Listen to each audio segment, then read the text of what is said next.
So we're assuming that you signed up somehow for this because you heard about it and you're curious about behavior design.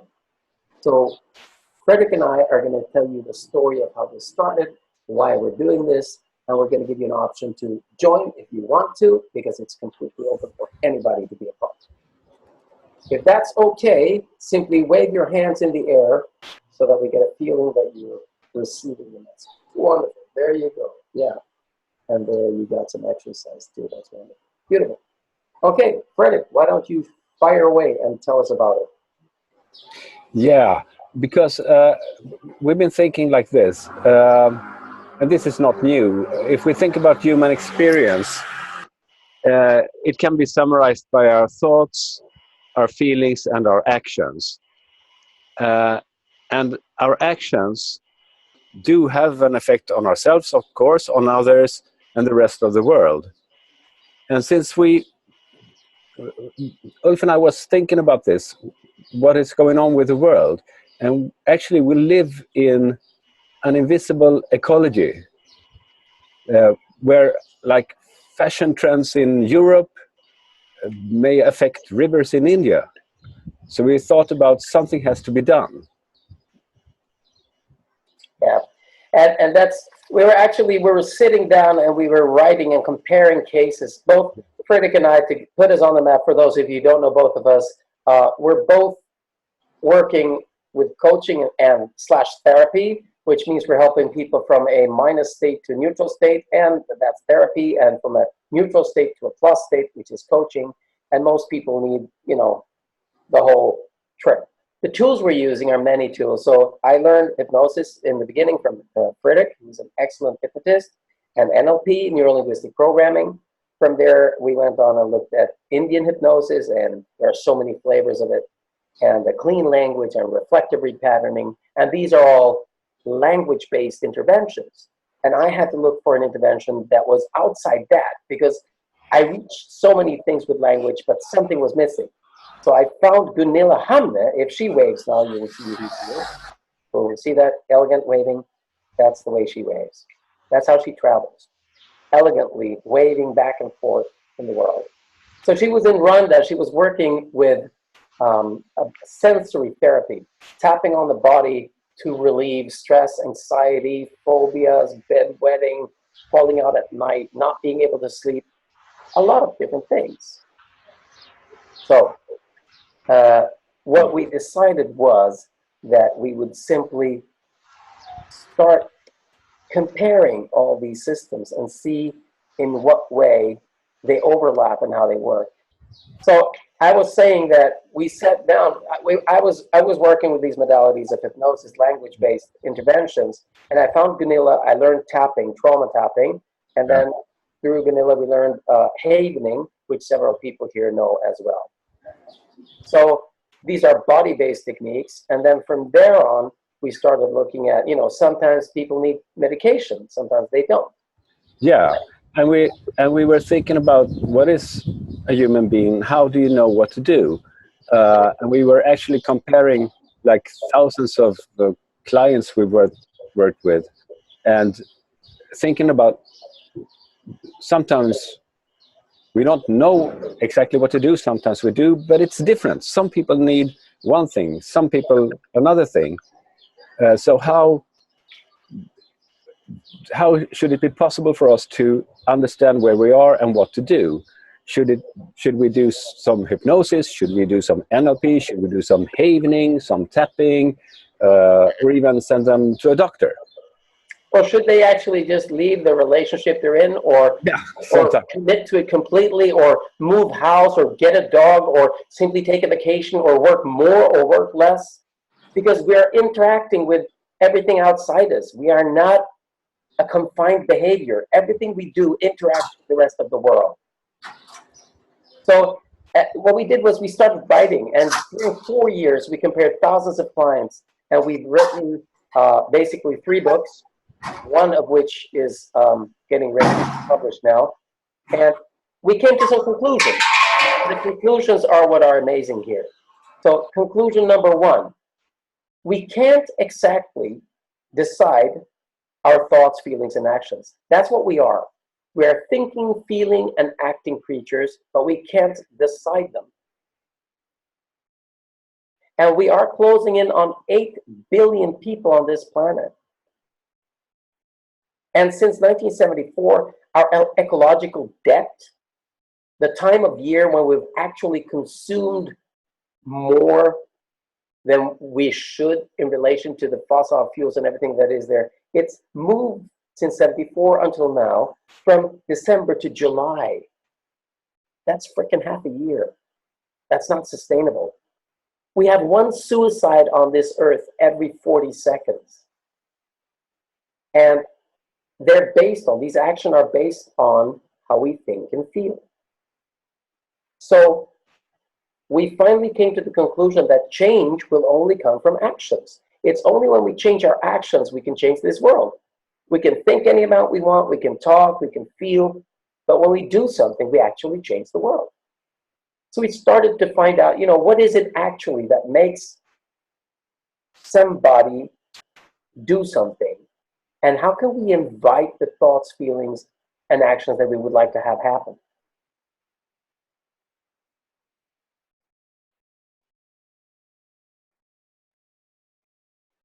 You need to be unmuted, and you want me to help you. Yeah, I unmuted myself, and then I couldn't unmute myself. Yeah, so this is important. And when we realized that looking at all these different parts, we needed a model. Because if you think about it, the quality of life is a personal experience, and it's dictated by your perception. So imagine if you were able to invite more of the thoughts, feelings, and behaviors that make you and others happy. Maybe we can start all to open a door to a peaceful and sustainable world, one action at a time. Yeah, and also thinking about where we are today I don't know if you heard the story about Babel, the Tower of Babel.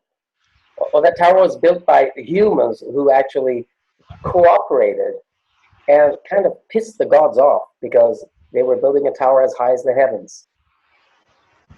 So we're thinking we could do that again now, but do it in a sustainable and nice way. And that means that with the instant power of internet, today we can allow something like Gangnam Style to reach 3 billion viewers all over the world. And if you know the Ice Bucket Challenge, it raised $42 million in a matter of weeks.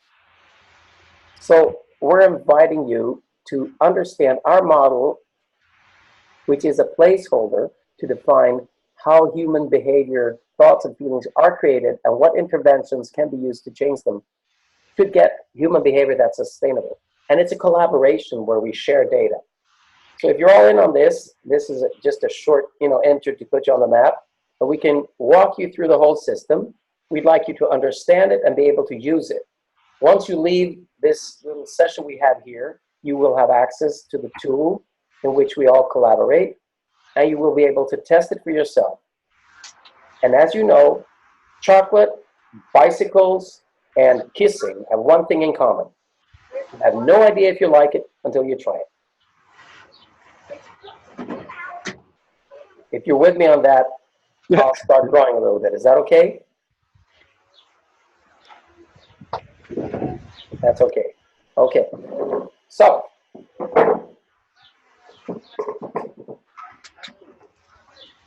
mystic symbols. There we go. So I'd like to just tell you really shortly about how this all hangs together. Oh. So when we looked at it, we started looking at what everybody else was doing. Because there are so many excellent theories about behavior, theories about emotions, theory about consciousness.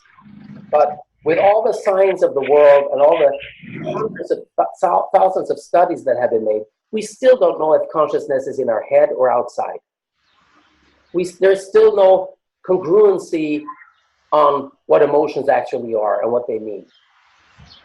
And when it comes to behaviors, if we could design them, nobody would bite their nails, would they?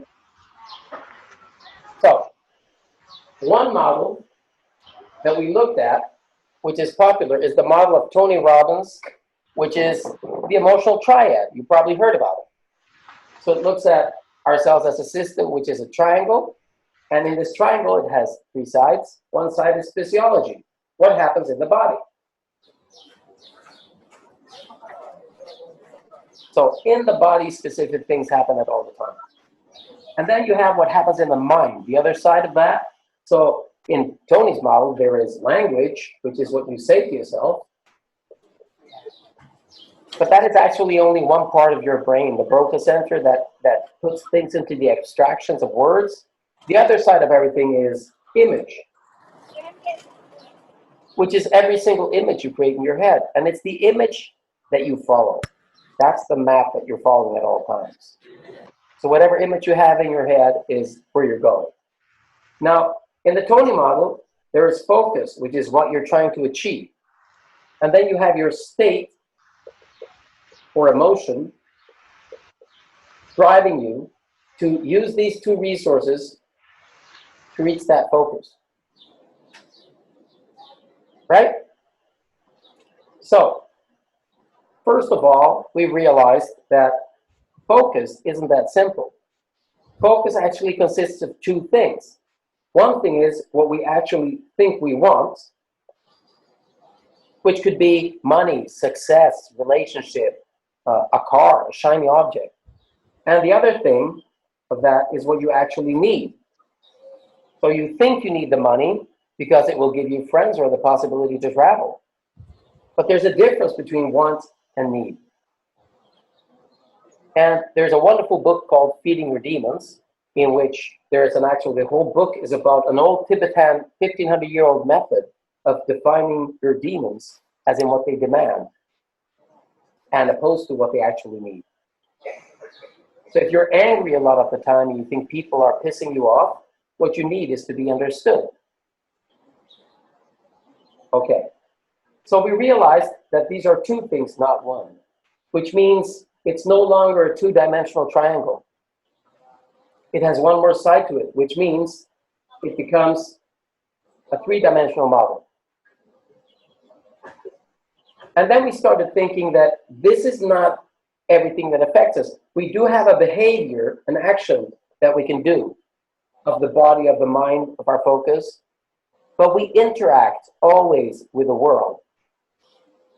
So the interaction we have is usually with a layer, which is the situation we're in. In one situation, we act in a certain way. So I'm okay speaking in public if it's at work, but I'm not okay privately. Or I'm okay speaking in public if it's only strangers, but not if it's friends. That's the situation.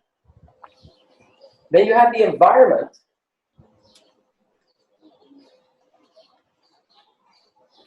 which has so much to say. We looked at a workshop for bus drivers who were driving in the central traffic in Stockholm, and I did a coaching for them.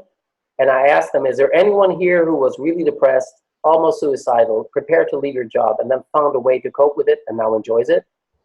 And one raised his hand and said, yeah, that's me.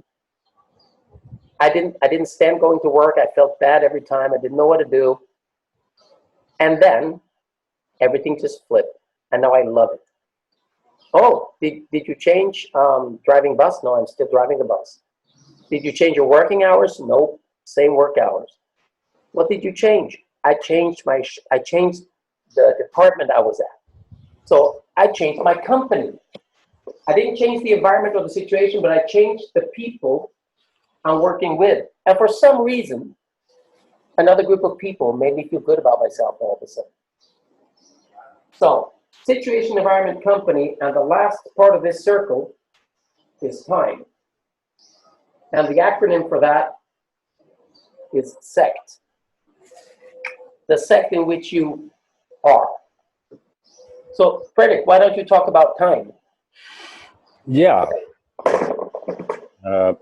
That's very important because there are different aspects of time.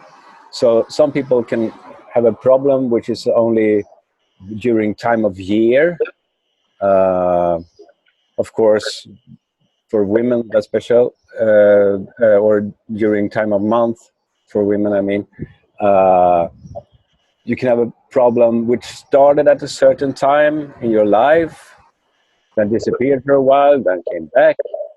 So in the time factor, we have different scales. So time of day, time of year, time of month, time in life. And we also found another thing that has to do with time. When it comes to doing interventions, you can read about how to do an intervention in a book.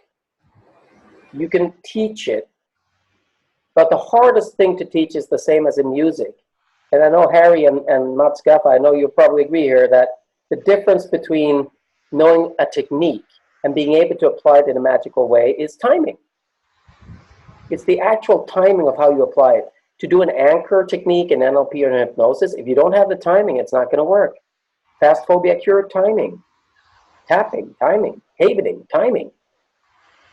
So time and timing are really interesting and crucial aspects of making behavioral change. So, Fredrik, where did we go from there? We found out that we have so many placeholders here. It's like 12 placeholders, isn't it? Yeah. Actually, the part with environment, situation, environment, company, time, the second part, we realized that earlier, before we got to this model, because we were looking at the DSM 5, what's the acronym stand for? Diagnostic and Statistical Manual, yeah, manual. And we realized for some things that were supposed to be a problem, like ADHD, it may be a problem if you're at school having to sit still and listen to your teacher. In a completely different time of your life, different situation, different environment, it may be an asset. If you're an entrepreneur, maybe that diagnosis is a good thing. So when we made this model, and we had to do it, as Ulf said, 3-dimensional, because all parts affect each other. So we made it. First part is the pyramid, which looks like this. Yeah.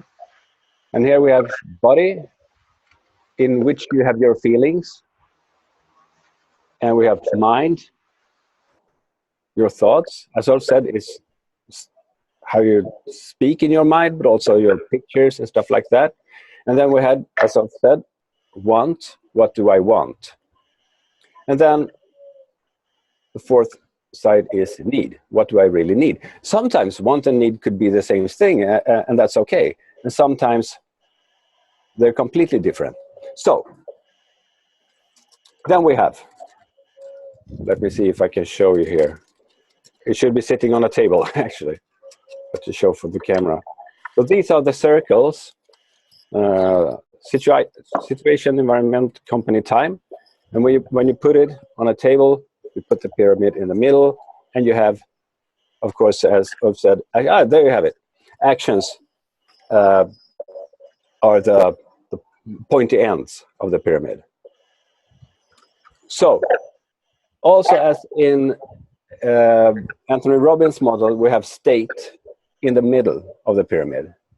So state is what's inside. And part of state is stress. So if you have a little bit of stress, it's just like a little bit of, pretend it's kind of water inside. A little bit of water at the bottom doesn't affect you, a little bit of stress. But the more you fill up this pyramid inside with stress, the water gets higher and higher. And since it's a pyramid shape, you get access to less and less of your resources. So when you're here at the top, you actually do not have any resources at all. You can stay in bed and do nothing. I don't know the English word. Utbränd. Yeah, burnout. Burnout. Yeah, you're burned out. And also, what you can say is that when you look at this upside down and you say that the stress is felt from the top down, then you have what is usually used in military and for paramedics, they call it the stress cone. That you actually, up here you have access to all your resources, and the further down you go into the cone, the less resources you have. And when it comes to needs, you know, there are several models of needs here. One model is the Maslow model of safety and food and water, which is the basic need, and then you go up into different levels of needs. The compass that we created isn't there as a method. It's a placeholder for every theory and technique there is about needs. So if you prefer using the Clo Madness 6 human needs, which are connection and love, order, excitement, growth, contribution, and meaning, then you can use that in the bottom. So any model you have. And we also realize that if you're living in a society like a big city, all of a sudden economy is part of your survival. It's crucial. If you live on a farm, you can live of what the farm gives you. You don't need to have a job because you can eat your crops and you can maintain animals, livestock. But if you live in a city, you actually are dependent on having an economy to be able to survive. So the Maslow needs, if you modernize them, are actually different. If you live in Sweden, for example, and you don't have internet, God forbid, then you can't do anything. You can't go to the bank, you can't buy stuff, you can't check in your airline, you know, you're screwed. Ask any teenager. So basically, from here, we're going to walk you through the compass with the form that we have. Now, just to give you a little background before that, so we decided that we have these placeholders. Here with us in this group, we have a number of people who have been working with this compass for a while now. Mats is one, for example. And we're using this form to allow people with different modalities of interventions to collect data on why people behave the way they do and how you were able to change it with your modality. That way we can compare and we can start growing collectively to design behaviors in a different way. Now, before we start and go through it, I just want Fredrik to tell your story about the cocaine addiction, because that's a very lovely illustration of this. Yeah, and actually this is just when we had designed this compass, I don't think we had anyone built yet, or maybe we had. I had this client who wanted to stop using cocaine. And usually with a client like that, I do an NLP technique called the swish pattern. So that was my first go-to. So I asked this guy, because when you do that, you need a few situations where this happens. So I asked him, do you have an example of a situation where you use cocaine? And he said, yeah, it's only one situation. Okay, what kind of situation? It's when I'm really, really, really drunk and I want to continue to drink. Okay, I asked him, so when are you really, really, really drunk? That's only one situation. Once again, he said, that's when I have really big anxiety. So his want, looking at the pyramid, was to get really, really, really drunk because he wanted to get rid of the anxiety. So his need was to get rid of the anxiety. So I said, if you didn't have this anxiety, would you still have to get really, really drunk? And he said, no. And if you didn't have to get really, really drunk, would you still have to use the cocaine? He said, no. So therefore, of course, we handle the anxiety. I don't remember actually now. I have so many clients. Probably I use a combination of tapping, havening, and NLP dissociation. But we handle the anxiety and his fine sense. Yeah. And once the need was resolved, the want was resolved. Yeah. Exactly. So we'd like to show you, because it's a lot easier to understand stuff by doing it rather than talking about it. So what we thought we'd do is we'd walk you through the form, and this is the form that if you think this is interesting, if you want to join, if you're on this quest and want to be a part of this, you're most welcome. Everything is open source. Everything is shared. We're here to actually share knowledge for a better world. We've created an institute, which is the Institute of Behavior Design. And part of it is research, and this is part of the research. The pilot in Sweden has already filled in 100 cases, but they're in Swedish. But you're free to see them if you're Swedish and you haven't. And now we're aiming to see how many of you would be curious to just test this, give it a drive, and see what it does for you. So we'll show by doing. So is there anybody here who would be interested in having a behavior defined and maybe redesigned? So I'm going to have to go through. If you raise your hand, if you have a behavior that you'd like to have coached, recorded for the world, you, of course, will be immortal. And also, let us say that a behavior in this case can also be a feeling or a state of mind. So it doesn't have to be an action. So if you, in certain cases, you feel a certain way that you don't want to, that's also a behavior in this definition. So I'm not seeing any raised hands. We have some in the chat, sure. Oh, yeah. Okay, sure. Michael, wunderbar. Very good. Thank you. So, Michael, are you ready? We'll do this. You can chat. Do you want to get unmuted, or do you want to simply answer in the chat? It might be easier if you're unmuted. What is there? I'm unmuted now. There you are, because I permitted everybody to unmute themselves. It's a democratic environment. Okay, Michael, I will interview you, and Fredrik will fill in the form. So as you can see, if you scroll back in the form, Fredrik, yeah, back to the beginning, we have a description of the method there. It's easy to use, and the whole idea is that you just fill in, not looking to be perfect in every point, because you're going to go back and redefine it later. The average time for somebody who is completely inexperienced, who has no coaching modalities, and still actually gets results by this, which is amazing, has been around 20 minutes. Some are down to 15, some take 30. There is no right or wrong. So it's a fairly short map. Okay? Michael, you hear me? Yes. Wonderful. Thank you for volunteering. Would you mind telling us what the issue is, thought, feeling, or behavior that you'd like to change? The behavior of taking action. Okay. So is there a specific action that you're talking about? Is it any action? More rapidly. Okay. So well, I think I have a bad. Yeah, it's slightly bad. Maybe you want to write instead in the chat. That's fine if you do. Are you comfy with that? So as you all saw, Fredrik had to fill in an email address to begin with. And the email address, if you fill this in, is yours. We don't want the email address of your client at all. We don't want to be able to identify the client. This is open data, it's open source, and we've created it intentionally so that it's possible to compare without compromising integrity. And also, of course, you can use this for yourself.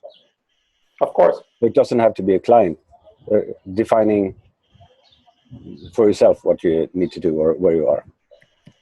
So, do you have? Yeah. So taking action. Okay, sorry. I would like to change it if it's possible. You can to something more behavioral. Because okay, anything. Then sometimes I have a bad habit of eating in the night. Okay. Night eating. Yes. And that's something you'd like to change? Yes. Okay. So now any NLP out there is going to say there is a presupposition that eating in the night is bad, which is a value. It might be the best time to eat, according to some research, but never mind that. But we'll go with what you say. Maybe you're not eating enough in the night. Maybe you should change your habits, and maybe you are nocturnal. Okay, here we go. Let's scroll down. So gender, we are guessing, we are staying with the same gender identification of man and woman right now. We can change that if anybody wants it. But are you okay with man? Yeah, sure. I'm pretty traditional. Okay, that's good. Okay, at what age are you, if we may ask? 38. Thank you. So the reason we want gender and age is because that's kind of the basic data that makes it a little bit understandable where people are in life or might be in life. But of course, as we know, it could mean anything. So the first thing we land at is the sect, right? And a sect is when you're caught up in something. That's why we think the acronym is very funny, because that's a situation you're in that is affecting you. So in what situation is it that you eat at night?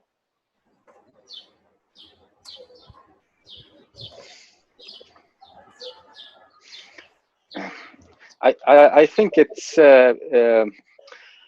not every night. It's when I have a lot of stress in my life, or undealt with problems. Yeah. So nights when you have stress in your life. Yeah, or I had a stressful day.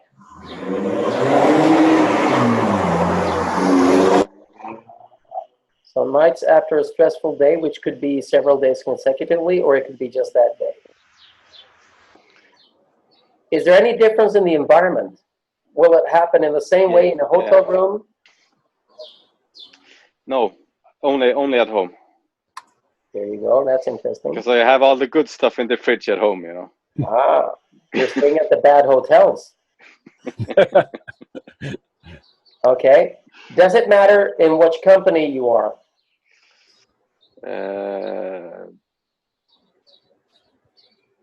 Yes, because it's only at home, so it's either I'm with myself or my girlfriend. So. Yeah. Do you think it would happen in the same way if you were sleeping with a lot of friends in a tent somewhere? Well, it could happen at other places. It could happen. Okay. Yeah. So environment could happen at other places. Mostly at home. Yes. Well, actually, yeah, mostly at home. Yeah, 90% at home. Would it be correct to say mostly at home or any other place where I have the good things?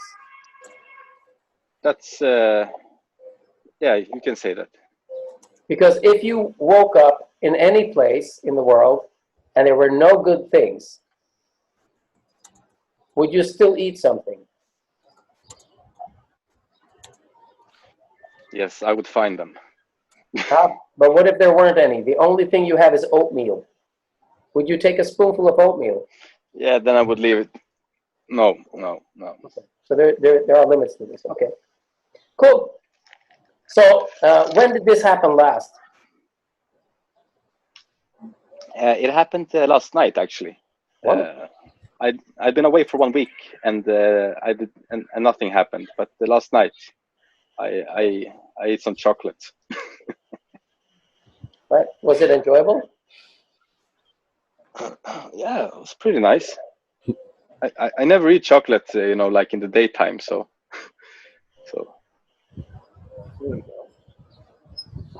Could you add to that, Fredrik? I never. It was enjoyable. I never eat chocolate in the daytime. Yeah. Because that's the time. Yeah. Cool. So, Michael, when is the earliest memory you can find right now of when this happened?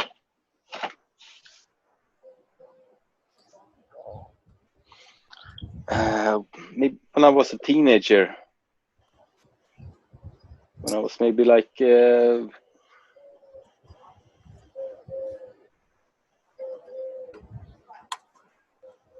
15, 16, something like that, I think.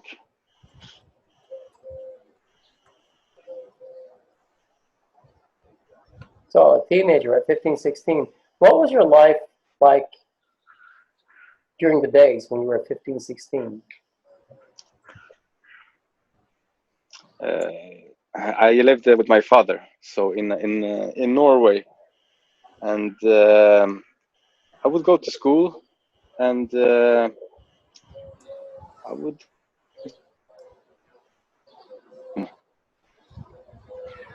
Life was very calm. And stuff like. I didn't have anybody who made my food. I made it myself. So.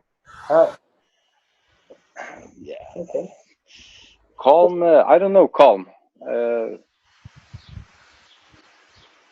Life was good. I mean, I had a good childhood. I Life was guess, good. you know, because I had to make it myself. I didn't have a mother who made me food all the time. So, and I was training a lot, and I was always hungry. So you were always hungry. Your father didn't make you food, so you made food for yourself. How did that make you Yeah. feel, making food for yourself?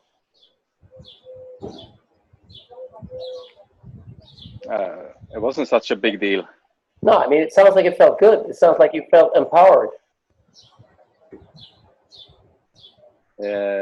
Yeah, it felt good. I mean, when you're hungry, you gotta eat. So, still to this day, I like to cook food. You know. Yeah, there you go. Good stuff. Okay, so let's scroll down. So now we're looking. We've looked at the outer circles, the SECT, the sect. We have them down. The timing, the company, the environment, the situation, and there's a slight difference between the situation now and then. When it started, it was about being capable and being in charge and taking care of the body and training and feeling good about being able to do so.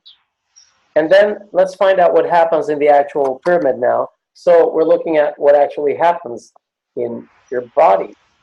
So you wake up at night. Is this when you're still haven't gone to bed, or do you actually go to bed, fall asleep, and then wake up and do this? It's normally around 2 to 3 hours after I fall asleep. Okay. So if I fall asleep at 10 o'clock, it's at 1 o'clock. Okay.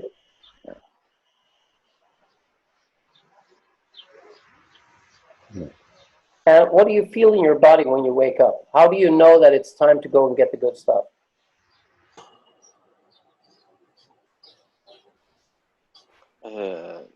I usually mix it up with a visit to the bathroom as well. So I do both. I go to the bathroom and then I go to the fridge. So if you didn't have to go to the bathroom, would you still get up?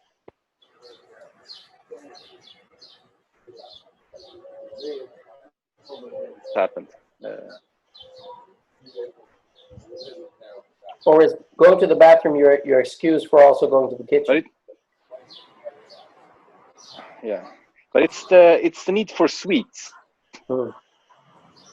Okay. So how does your body tell you that it needs sweets at night?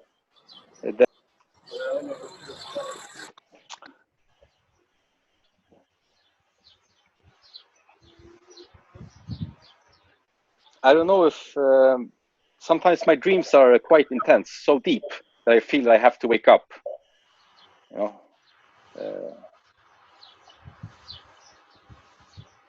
maybe it's just developed as a habit that I've done it so many times that my body automatically wakes up after a couple of hours of sleep. I don't know. You mean like say Willie, and he gets these fishes every time he jumps, and now you're giving your body fishes at night, so your body's jumping out of bed to get more fish? Yeah, something like that. It just goes. You can put it like this: if I don't go to the fridge, like last week I was away. If I don't go wake up and move around, I still, but I fall asleep. We're losing you. Could you say that again? There's no opportunity to move around. Last week when I was away, I woke up, but I didn't move around. I didn't go to the fridge because I was at a different place than home. But I woke up and then I went to sleep again. And how was that? Very nice. Very nice. Yeah. So you've done it and it was nice. Yeah. Yeah. So what was it in your mind that happened when you went back to sleep? Was it realizing that you didn't have a fridge? It's difficult to answer. It just felt natural to go back to sleep, I guess. And when you get up, does it feel natural to get up? Yeah. Okay. So what's the image in your mind when you get up at night? Do you see the actual good stuff in your head before you go get it? No. I just go to open the fridge. Okay. But you must say something to yourself in your head to know that you should go to the fridge instead of going to the door, answering the doorbell, or going to the bathroom. Yeah, the thought must be go eat something. Okay. So in your mind, there's this thought, go eat something. And your body tells you it wants something sweet instead of something sour. How do you know that you want something sweet instead of just water? What does your body use to tell you this?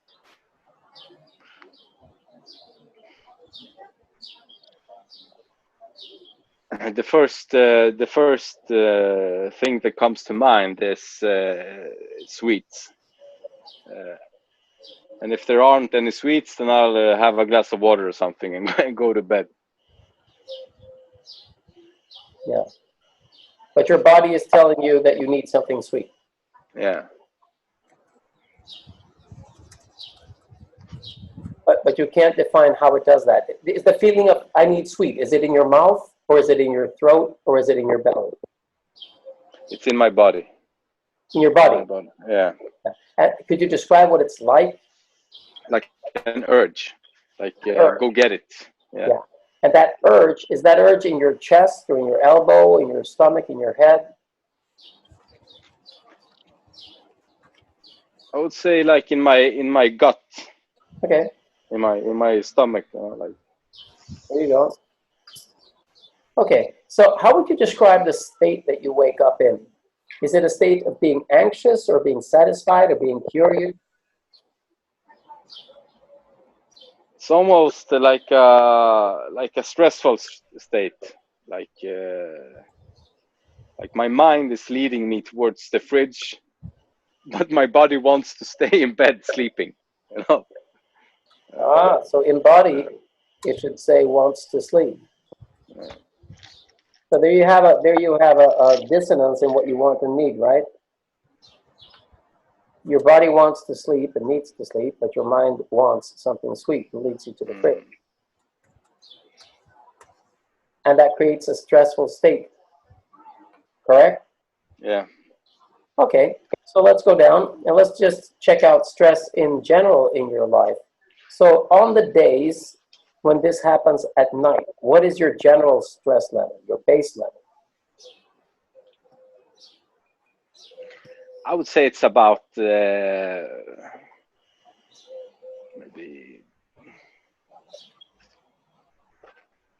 3 or 4. And on a day when this absolutely doesn't happen? Yeah, then it's 1. And what is most normal, 1 or 3 or 4? I would say that lately it's been around 3. Okay. What would happen if it went up to 7?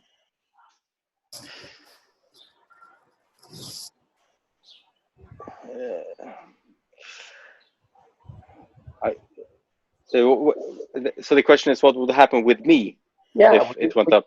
Would you have more sweets at night or less? It would affect my sleep, definitely. I would wake up more often and I would eat more in the night, definitely. Okay, cool. So we go to the next. When you think about this, the fact that what you just said, that if your life was more stressful, you would probably do this a lot more. What happens to your stress when you think about that?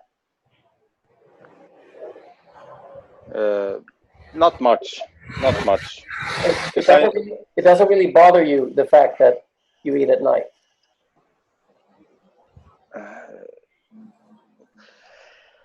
doesn't bother me too much. Or it bothers me. It bothers me when I think of it. From a scale of 1 to 10, it bothers me maybe 5 or 6. It's not a total disaster because I know that I can control it if I can control my stress. But I think, yeah. Or you could also control it by just leaving your fridge empty. Yeah, trust me, I've been looking for fridges with a code lock. Okay. They have them in the States. Actually, when you buy a fridge, it's already empty. If you just leave it that way, you'll be fine. Okay, so let's go to the next one. What's the highest level of stress you've ever felt when you woke up in the middle of the night and had to do this? 8, 9. And when you felt that, did you then go up and do it?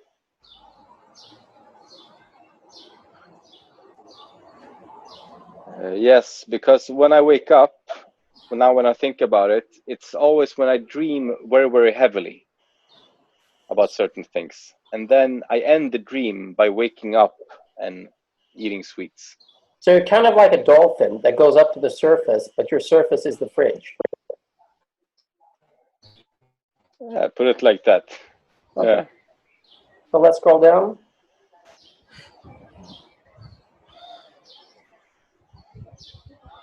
So when this arises in the night, what would you say that it seems to want to resolve for you?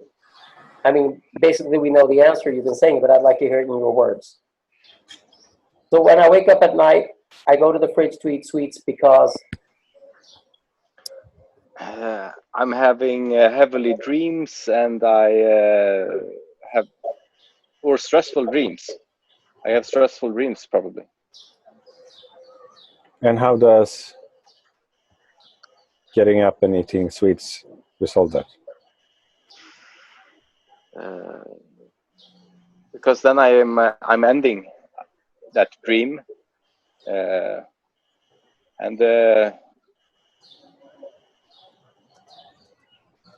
sweets maybe give some sort of comfort or kick. Oh, so if you think about it, is it the comfort or the kick or both? I would say that comfort probably, because the kick makes it harder to sleep. Exactly. Because I don't need so much sugar otherwise. Yeah. It's only when I have these night attacks.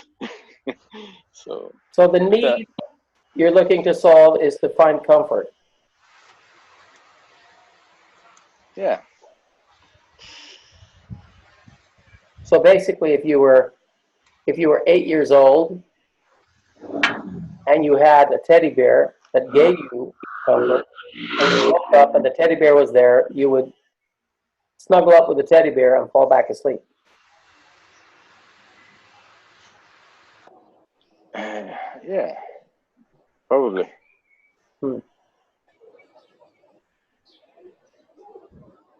So looking here at the 6 human needs, the 6 human needs are connection and love, order, excitement, meaning, growth and contribution. Do they apply in any way here? The comfort you're looking for, is it the comfort of feeling that the world is a safe place, or that there are people who are there for you?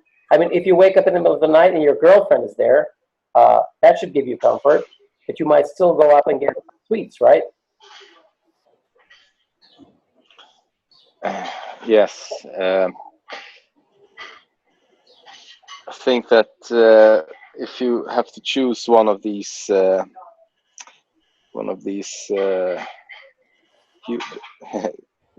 needs, can you give them to me again? yeah, you have them here on the screen now. Oh, there they are. Sorry. So it could be physical needs, and that could be sleep, water, nutrition, diet, exercise, or comfort. Because safety is one of the Maslow base needs, feeling safe. And comfort and safe could be the same thing in this case. I think it's emotion. I think it's emotional needs with order, and the right term would be disorder. You know, that I have some situations that where I don't have order. So what you need is order. Exactly. What you have is disorder. What you need is order. Yes. Yes. Yeah.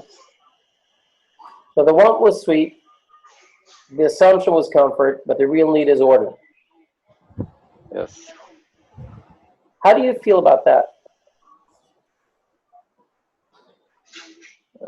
What does that make you think and feel when you realize this? That I have some things to work on to create the order. So let's go to the reflection then.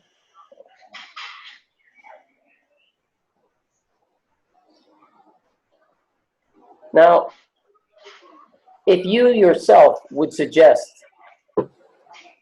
more order in your life, that could be something you need to change in your environment, in your economy, in your structure, or it could be a skill you're missing, a talent, an ability, a view of life.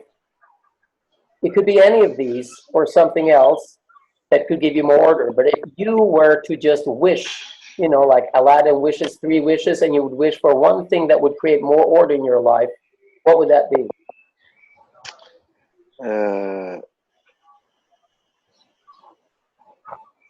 I would probably go for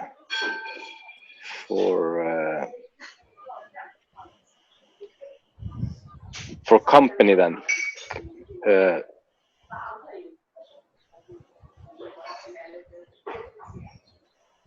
But the ones that you suggested now are not in the list.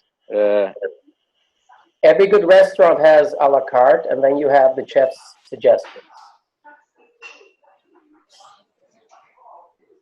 Okay, if I could choose one thing, then that I would. Yeah, but that it's maybe it's financially related. Most probably it is. Yeah. So if you just close your eyes for a second, you do that, Okay. and imagine that this unreal thing would happen that we all hear about, but we think it's an urban myth. They knock on your door and they say that you actually had a really distant relative in the United States, and it's not a scam, and you actually inherited an incredibly large amount of money, and there are no strings attached, and all you have to do is sign the paper and get it, and it's just yours. What would you feel? It wouldn't make me such a happy person, to be honest. Would it create order? Yeah, sure. But order also, I have some. I want to develop my skills further, and that's also stressing me a bit. Right. So if you could choose one skill that you could develop,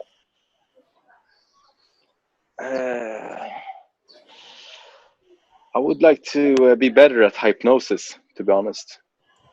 so if you wake up tomorrow and you realize that this whole session actually was a conversational hypnosis session, and it has developed your talent in hypnosis so much that you're almost like Spider-Man, realizing you can shoot webs from your wrists, but instead you're just shooting off hypnotic phrases, being excellent at it. How would that make you feel about your life?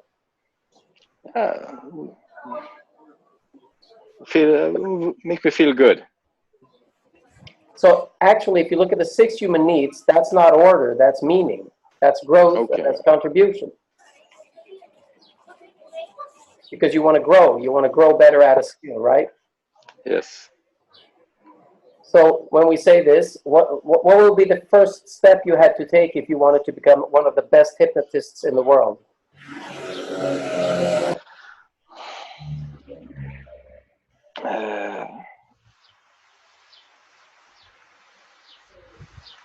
The first thing I would need to do is to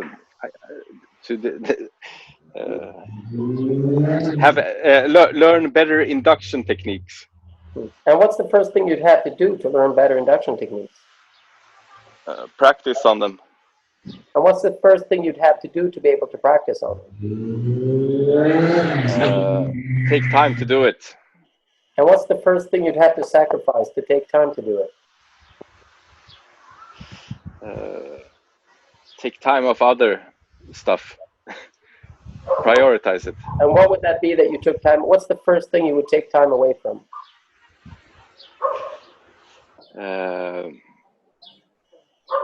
Family, other daily needs, Yeah, if you could they start getting in the way sometimes. If you could sacrifice one thing on your list to live your dream, what would be the first thing you happily would sacrifice?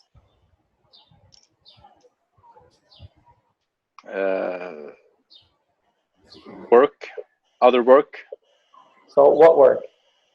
Would you take an hour off? Would you be able to take 20 minutes off work? Yeah, definitely. Yeah. I've taken now the whole of July to practice and be better. So what would happen if you every night when you woke up after a dream, you got up and practiced inductions?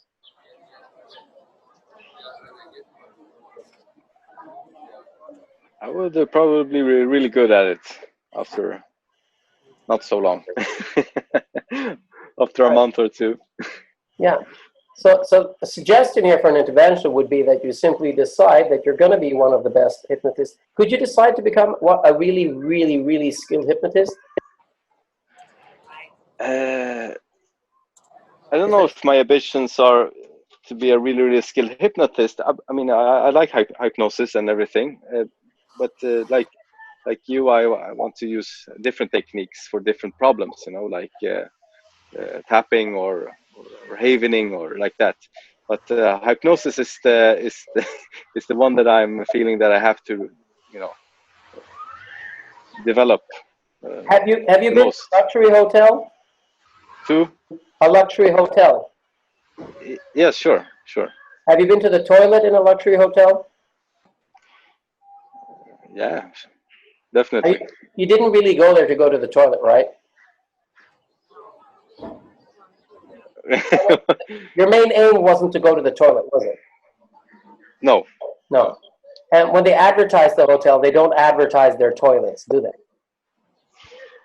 No, they so don't. If you find a soap in the toilet to wash your hands after you've done your business, if it's a really, really luxury hotel, what kind of soap do you expect to find? The good smelling one. High quality? Yeah. Maybe the best possible?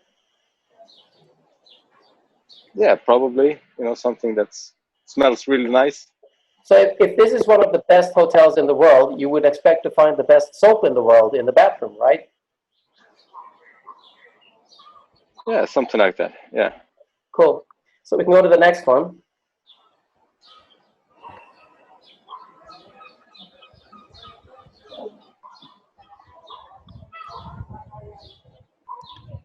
So we didn't do any tapping or havening right now. We actually did do some mental training. Oh. We did some very light hypnosis. We did some neurolinguistic programming.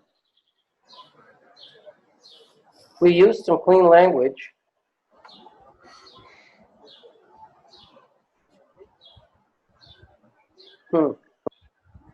So the discomfort you had thinking about it before the intervention, we had that from earlier on. That was around 5. You can fill in the 5. Right. Yeah. And now, if you just close your eyes and think about this whole thing of eating and skills and order, how much discomfort do you feel right now thinking about it?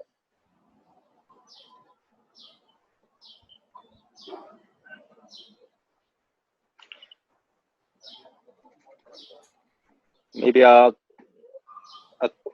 2 when I think about eating in the night. And then do you see yourself instead practicing inductions? Not in the middle of the night, but definitely tomorrow.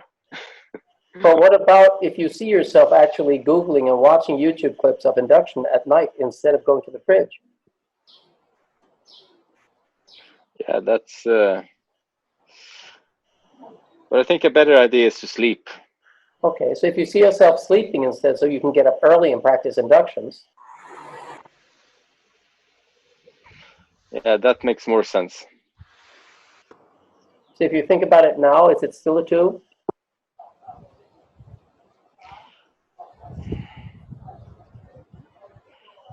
Yeah, it doesn't make any sense going up in the night eating sweets. But the thing is that it never has. so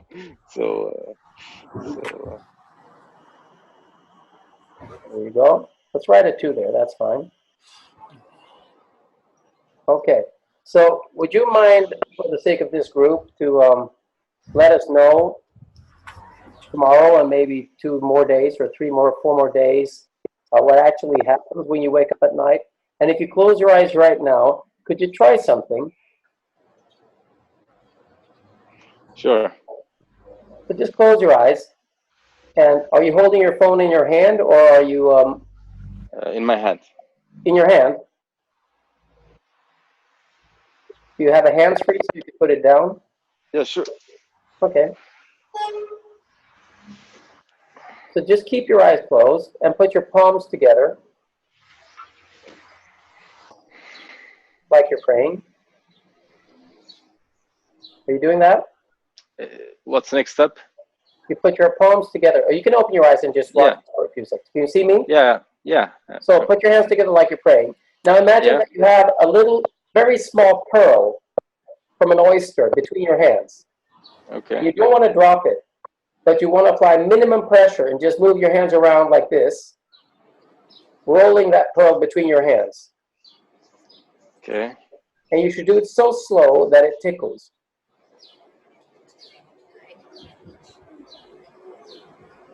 While I'm closing my eyes, yeah? Well, you can close your eyes when you got it down, when you feel that you're doing it. And just continue doing that and just roll that pearl and it should tickle. You shouldn't do it too hard, not too soft. Do your palms feel warm or not?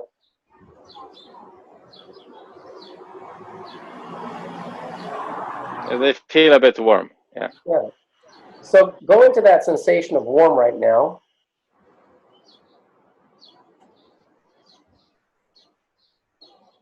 And just tell me 5 cities that you haven't visited that you'd like to visit, or countries, as fast as possible.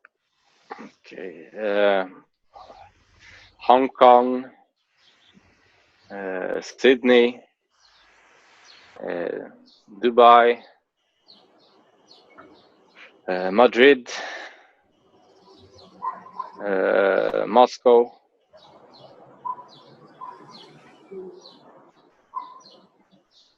Could you say 5 pets that you could consider having quickly?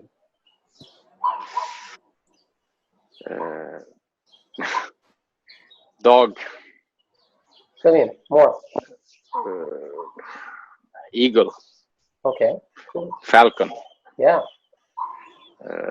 Horse. Beautiful.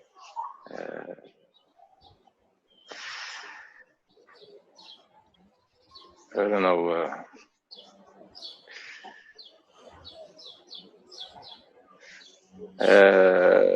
Turtle. Sure. Yeah. So tell me 5 things in your life you're proud about.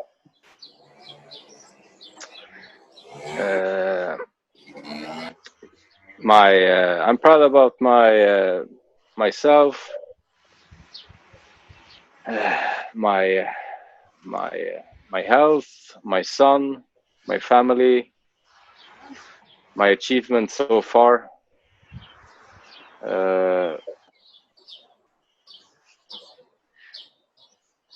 The fact that I have discovered new things, and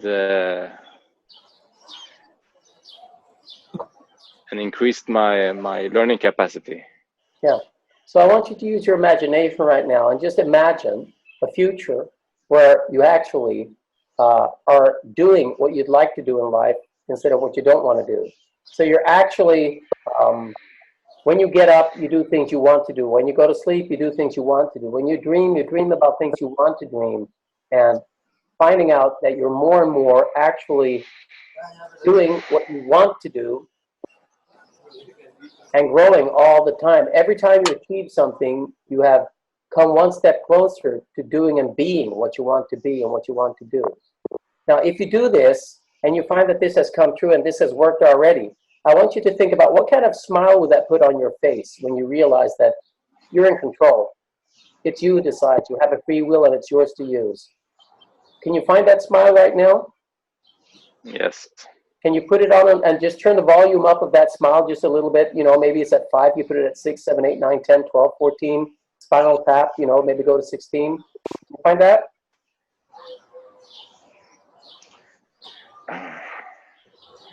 You have a smile physically in your face right now?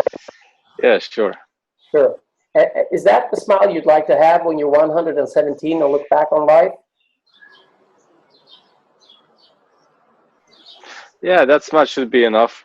Yeah. So, you know, just keep it there and you can stop using your hands and you can keep the smile and you can open your eyes. And now tell me, if you now think about that issue that you had, which was what you said it was, how does it make you feel right now from 0 to 10? It doesn't feel like an issue. So what will you say the number would be from 0 to 10? 0. Okay. Are you good with that? Is that okay? Yes, yes. Wonderful. So there we go. Thank you so much. We look forward to the follow-up to see what happens, and happy to be hypnotized by you anytime we meet. Yeah. So if we now, that's a run through of the whole thing. How do you feel about it? What's your sensation after doing this? I think it was pretty spot on with all the questions, and the form is really good. I think it's very useful as a documentary tool. Yep. So what we'd like to do now, thank you for that, is we'd like to just tell you a little bit about people who have been using this. And some of you who have been using it, maybe you could tell a short story about it. Because, for example, I don't know if Annette is here. Is she here, Annette? Please. Okay, no. Well, Annette has been using this, and she has no background in any coaching or therapeutical intervention at all. She has an average time of 15 minutes. She's done almost 10 cases. And in most cases, the SUD units have gone from around 8 down to 2. And that's interesting because we don't regard this as an intervention in itself. It's a placeholder for intervention, right? Anything you'd like to say about that, Fredrik? Yeah, it's amazing to see. We have over 100, in the Swedish version, over 100 answers. And to see the statistics from the SUD go down from mostly around 8, 9, 10 to 1, 2, 3. That's amazing. Yep. So shortly, to get some voices from those of you who have been filling in cases, Jack, would you like to share your experience? You want to be unmuted? You can do it. It's a free Now world. I'm unmuted. There you are. Yeah, hello. What was the question? So the question is, just give a short reflection. You've done around 10 cases. What's your feeling so far? The first thought I get is that it's growing even more. So every time I use it, it's just more effectful and easier to use. And I use it even more and more together with my clients and go through it. So at the same time, they get like in education and in how they think and how they create behaviors and thoughts, and that's quite amazing. And also these results, of course. Are you looking at the other contributors' results to see how they're doing? Yeah, from time to time. I need to catch up more on that. Yeah. Okay, cool. Thank you. Yeah, I do the same thing. I have it between me and the client. So we sit and look at it together, and we get an idea, because the brain only holds 7 pieces of information, more or less. So having a physical compass, I find, makes it easier for the client to actually visualize what part is going on. Gaffa, would you like to share? You've been doing this quite a bit. You need to unmute. I could do it for you. There you go. Oh no, I'm unmuted. Yeah, perfect. I don't know. Maybe I've done around 10, 20 cases. I don't know. And for me, it's great to have. For me, it helps me to find the information I need to help the client without missing anything. And what I really like about the pyramid is the corners that are supposed to be the action. And I can give the pyramid to my client, and I can watch on 3 sides and see what kind of action they need to take. And when you look at it from this peak, you can also imagine the stress level in the pyramid to see how much resources you have. And in that way, I can decide if I need to do some havening or something else just to bring down the stress level, to make the client more ready to mentalize about the problem and start thinking without fear and so on. Yeah. Cool. Thank you so much. Yeah, so me and Fredrik, we've had really an exciting time looking at all these cases, because usually when you do evidence-based research about an intervention, you look at people who need to quit smoking, and then you see interventions for quitting smoking. You rarely think about the environment and the company they're in. You rarely check their base stress level in life. You try to do a recipe for quitting smoking, which for one person could be getting rid of stress, and for another person could be finding a way of relating to people they don't know, instead of just walking up and saying, do you have a cigarette? So, I mean, the need could be so different driving the same behavior, and that's what we find enormously exciting, because if we contribute to this data, we can all benefit by understanding the human experience. We have a few questions in the chat. Delia asked about procrastination. The thing to remember is that the compass is not the intervention. So it's to find out what to do about the procrastination or why you procrastinate. So you definitely could use the compass here. It can give you a hint of what to do, but it's not the therapy, it's not the coaching that you have, that part you have to bring. Yes, and the thing is this, I mean, if you go to the body, you know, it's what you feel right now, it's your sleep, it's your hydration, it's your eating habits, it's your medication, it's eventually a discord in the body expressed somewhere. It could be stress affecting your bowel system, it could be stress affecting chronic pain. So there's so many different ways that your body can be affected and resolved. Sometimes yoga is the answer. Sometimes exercise is the answer. Sometimes probiotica is the answer. And when it comes to the mind, there's also a zillion interventions. You know, you could do psychotherapy, you could do acceptance, you could do a psychodynamic, you could do coaching. You know, you could do religion because it's an existential issue of the soul. But this is the placeholder where you see where these two actually meet, the body and the mind. So we'd be curious to have how would this be applied to OCD? Yeah, you could say, Fredrik, you've been doing quite a lot of successful OCDs. Yeah.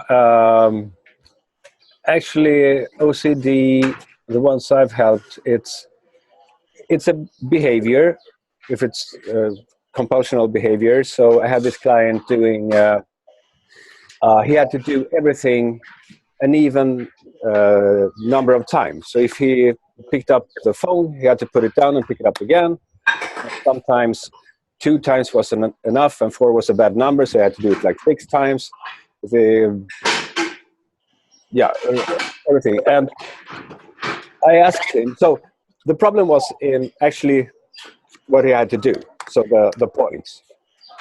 I asked him, there has to be a difference when you know that you've done something the right times and when you have done it the wrong amount of times. And he said, when it's wrong, it feels like something is standing in the way. So using NLP skills, I know this means that it probably has a big picture, mental picture in front of him. So that's his mind, a picture in his mind. And so I told him during a short hypnosis session, when you say that something is in the way, it's probably a picture, am I right? And he said, right. And it's probably a picture that makes you feel bad. So feeling in body, bad. So some kind of catastrophe or something like that. I don't know what the picture was about. And he said, yeah, it makes me feel bad. And when you've done it, whatever it was you're doing the right amount of times, you get rid of the picture and then you don't feel bad anymore. Yeah. So all we had to do was to get rid of the picture using classic NLP dissociation, make the picture smaller, like a stamp, and throw it away a few times. And this was the only picture he had. For different clients, it could be different. So when we got rid of the picture, he didn't have to feel bad. He didn't have to do the behavior.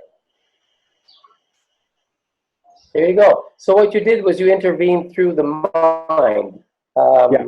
That was a mind intervention, and you could have done tapping or havening on it. I got a question from Harry, which is says, well, how do you find the leverage point? We've been saying this tool gives us a map of where, in how many places might it make sense to apply change. You know, you have a hammer. Where are you going to knock with it? In what places?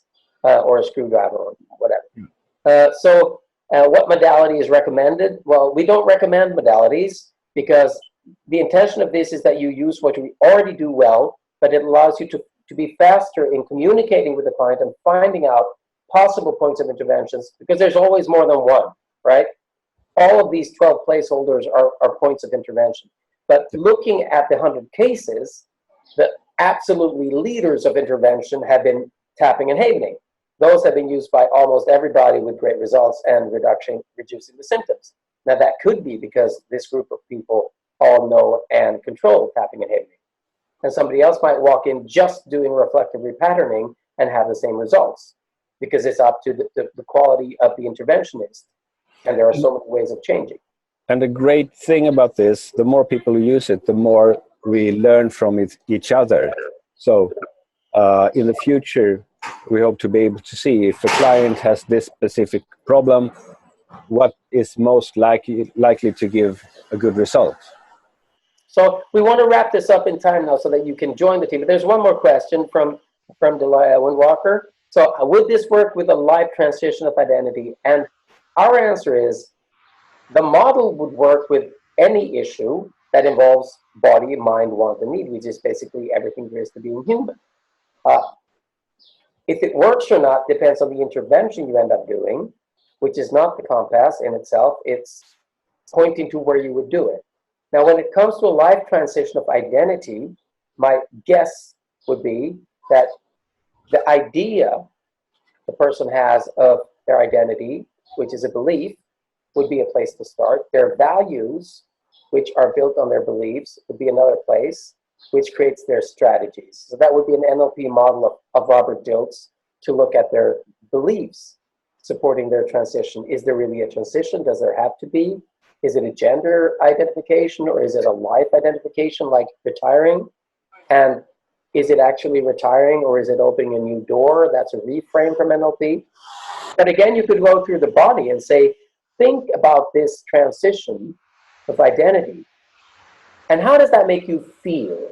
Now, if that makes you feel unpleasant or anxious, your body will contract. So by simply asking them to hold out their hands like this, and then you do some tapping on them, or they do some tapping on themselves and breathe with their chest out with a proud smile, that's going to contradict the feeling they have when they think about it normally. And the contradiction will create a change. So again, their want might be to find a transition for an identity, but what they really need is to be comfortable with who they are. And that could be that they need to change company because maybe they are living with people who have a bigger problem with their transition and identity than they do. Maybe they should just change their situation. Does that answer the question? I'm not sure. I hope so. Where do you find this tool on the net? Can I get the open source somewhere? Yes, you can. Yeah. Right there, Monica, for you. Yeah. So our idea with this is that we do not sell this. Thank you, Delia. We do not sell this because we don't want it to be a commercial tool. We don't want it to be something you buy and put on your desk and think you understand, but you really don't. So we actually give them away. We manufacture them. They're done by hand right now, and it's fairly costly, but we will give it to you, providing that you actually, in return, contribute data to the database. Because this is a collective experience of sharing data. So if you think that you are prepared to join this, and the easiest way to do that is simply to do a case with a form. We're going to mail you the form after this, or even better, in the chat right now, I'll write my email address. And while you do, Ulf, let me also tell you all that we have a more in-depth training in a few weeks where we actually train on doing the cases. So if you email Ulf. Yeah, the date for the in-depth training. So what we do is if you're interested, you simply say a mail to the mail address in the chat, which will disappear once this goes down. So copy it now and send a mail just saying, I'm interested. Then you will participate in an in-depth training, which is another webinar like this. What was the date, Fredrik? 15th of July. So it's 2 weeks from now. No. Sorry, 22nd. 3 weeks from now. 22nd of July. Yep. And if you can't make it that date and you still announce your interest, we'll send you a mail the next time we have one. Oh, it was wrong? Yeah. Yeah, thanks, Harry. Beautiful. So, yeah, if you feel that you want to be a part of this or you just want to try it, you test the form. We'll give it to you right now in an email afterwards if you announce your interest. Then if you think, this could be interesting, you join the next webinar. If you've joined it and you're thinking, I really want to be a part of this, we will mail you the physical compass and support you completely and give you tutoring. And in return, you will contribute with cases to the database that we all share. And we're actually saying that we're not giving them away. You borrowed your body, you borrowed the earth, you borrowed the climate, and you're borrowing the compass. If one day you find out you're going to be a carpenter or you're going to play the flute instead of doing this, you simply send it to somebody else who needs it. And we will point you in that direction. Does that make sense? So we have the enormous amount of 4 minutes. Does anybody who was new to this mind saying something? Harry? Yes. This is Kristen, and I thought it was fantastic. And that's your regular email, right? Yep. That's your regular email that you just put up there. Yep. Okay. I'm sorry. I can't figure out how to type comments on my phone. Okay. But it was fantastic, and I'd love to have a link to your the training on the 15th. Beautiful. We'd love to have you on board. You are a genius. Thank you.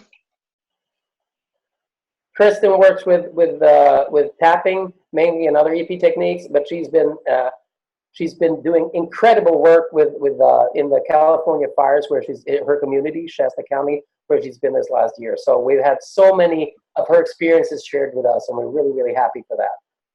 Thanks, Kristen. Anybody else?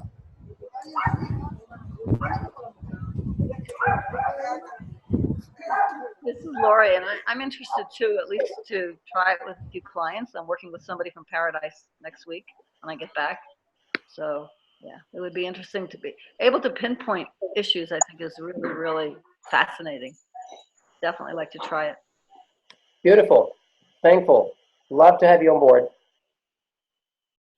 Yeah, Ulf, I think you've both really systematized and standardized a process that is intuitive with the very best folks who do this work, but you've modeled it in such a way that I think anybody can really use it well. So thank you. Brilliant work. Thanks, Glad to hear. That's what we set out to do. So really glad to hear that. And that's coming from Harry Pickens, who is a master Havener and author of the book 15 Minutes to Freedom. And yeah, a wonderful person and a musician. And we still haven't played together yet. You know, that's a behavior we have to change, Harry. It's going to come real soon. I hope so. And Mats better join us too. He's a brilliant musician. He plays the guitar and piano and accordion and everything. Yeah. Wonderful. And Gunilla will do the dancing, I'm hoping. Yep. Anybody wants to join in this dance is welcome. So 2 minutes left. If nobody has anything specific to say, we will share the recording. You'll all get it. Anybody who mails gets links to the forum. If you want more tutoring or have any personal questions, or you want to ask it in private, please just do. We are open source. We aim to share. Thank you all. Thank you, Fredrik. This is Lynn. Oh, hi. The webinar today. Yeah, I look Thank forward you. to it. Here you are. Great to see you. Yeah, great to see you too. And I love the African head. Both of them. All right, folks. Okay. So let's do a completely happy behavior, showing how humans can actually interact without talking, saying, thank you, goodbye, lovely to meet you. Hope to see you in the future. Namaste, love, care, joy. Great, guys. Much love.